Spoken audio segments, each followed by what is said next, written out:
به نام خداوند بخشاینده مهربان، امید که خوب باشین. در ویدیوی قبلی روی معرفی آتوکد صحبت کردیم که آتوکد از کدام کلمات گرفته شده و چی وقت ساخته شده. بنان در ویدیوی امروزی روی اساسات آتوکد صحبت میکنیم. AutoCAD Basics. خب تیبل اف کانتنتس داریم. ما معرفی میتونیم معرفی داشته باشیم برای برنامه آتوکد. با صفحه نمایشش امروز آشنا میشیم. understanding units، با واحداتش ما باید شناسایی کنیم. واحد در برنامه آتوکد خود، یعنی باید یونیتی که ما استفاده میکنیم او را باید تشخیص کرده بتونیم در برنامه آتوکد.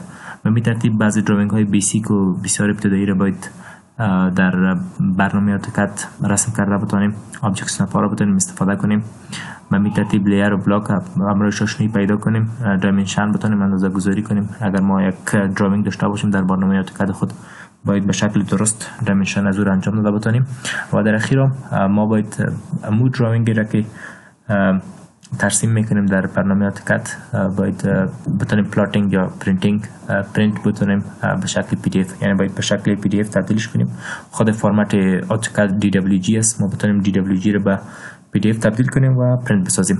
بنابراین این محتویات درس ماست. و Autodesk AutoCAD versus AutoCAD LT.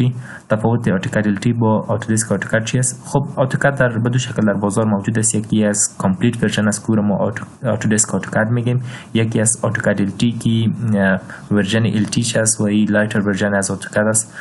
تفاوت دری است که AutoCAD LT یکم محدود است، یعنی ما با تمام فیچرهایی که در برنامه AutoCAD است با تمام یعنی از تمام فیچرهاش نمیتونیم استفاده کنیم اگر ورژن ما LT باشه.